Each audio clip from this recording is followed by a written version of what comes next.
That's supposed to be Rosie Wilder on the cover, but it looks like Mallory. I wonder if the artist messed up on Rosie's face and covered it up by copy-pasting a picture of Mallory's head from somewhere else. Argo Font Book Review, Argo Font Book Review. This book was written by Ellen Miles. Marianne is super bored. None of her friends are around, and there's nothing to do. She tries to entertain herself by watching a movie and reading the newspaper that was just delivered. The newspaper was delivered at 4:30 p.m.? Weird. Most newspapers are delivered in the morning. Anyway, Marianne complains about being bored for 10 pages, which is so much complaining, now readers are bored. If Marianne is that desperate for something to do, why isn't she babysitting?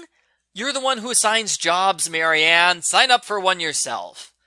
Marianne cures her boredom by volunteering at the local library. They're doing a readathon for kids this month. Marianne's job will be helping kids find books from the card catalog.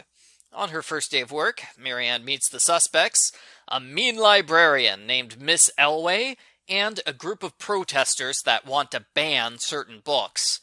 Marianne isn't sure what their issue is. Sure, some Babysitters Club books have been awful, but it doesn't mean you should ban them. Kristy babysits Rosie Wilder, the child actress. She's too shy to ask her neighbors to sponsor her in the readathon until Kristy writes out a script for her. That way, Rosie can pretend she's acting out a scene for a commercial. This is both cute and realistic. I've done the exact same thing in real life. My wife has called me out on talking to her with my YouTube voice. It's kind of funny. On Marianne's second day, that's my YouTube voice, by the way, that's the one my wife was complaining about. On her second day, there's a fire in the bathroom. Everybody's forced to evacuate the building. Later, there's a fire in a garbage can by the back door. The BSC members discuss the fires while Jessie does yoga positions. That was kind of weird. Of course, our heroes decide to solve the library mystery. They search the bathrooms in hope of finding clues. This is a total waste of time because the fire was a week ago. They cleaned up the bathroom since then, geniuses. Claudia's mother is the head librarian. They could ask her for details about the fires, but I guess that would be too simple and obvious. Instead, Marianne pretends to be a librarian, and she calls the fire department. They tell her that the arsonist started both fires by burning a book. Nicky Pike is caught with matches in his pocket. Mallory's brother can't be guilty, and the babysitters decide to prove his innocence. Prove his innocence to who, though? Literally no one else knows about the matches besides the babysitters. I understand they want to help Nicky, but they could do absolutely nothing and there wouldn't be any difference. Time to investigate suspects. Marianne realizes all the burned books are on the list of books that the protesters want to ban. The girls follow the protesters all over town and question them. One protester is so opposed to book burning that Marianne decides she must be innocent. That doesn't clear any of the other protesters, but Marianne pretends it does. The next suspect is Miss Elway. Not only is she mean, but her family used to own the land that the library sits on. Miss Elway proves her innocence by putting out a third fire. Also, she's innocent because if she wanted to burn down the library would have already been burned down by now. Marianne has nightmares about fires, and they have to evacuate her school because of a fire. It's not part of the mystery, it's just a coincidence. Just like Mystery 11, the BSC members recap the case when the narrator is struck with sudden inspiration. Marianne realizes the culprit is following a distinct pattern. For example, the culprit only strikes on Wednesdays. That is a big, obvious clue. I have no idea why everyone else failed to notice it. The culprit only burns 5th grade books, and they use a different trash can each time. It's never explained why the culprit follows these arbitrary rules, but it's lucky they do, because it lets the babysitters know when and where the culprit will strike next. Next Wednesday, they stake out the last trash can in the building, and they catch Sean Addison red-handed. At this point, I was confused. Sean Addison? Who's that? Let me quote the book's introduction to Sean on page 78. I was trying to find a book, any book, for Sean Addison, It was so hard to get him excited about the readathon. That's it. That's all we get told about the culprit.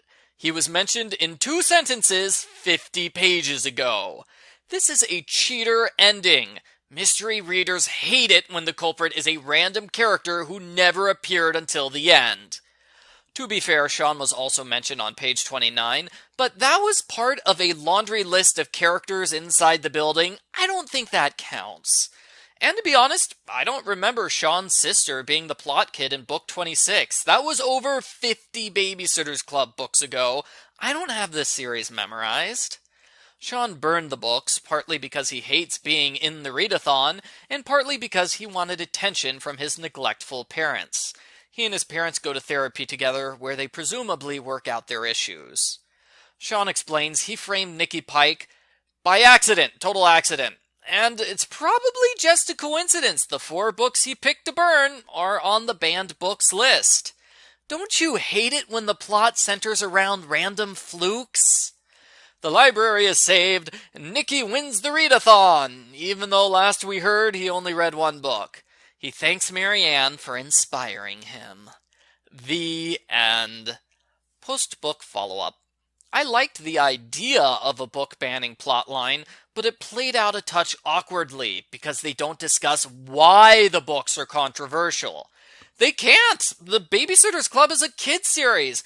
They can't say what bad words are objectionable or what sexual content isn't appropriate for young children, so they sidestep the issue completely, making it seem like people are banning books for no reason. I'm halfway surprised they didn't mention some of the books were banned because of racism, because we can talk about racism in the Babysitters Club series.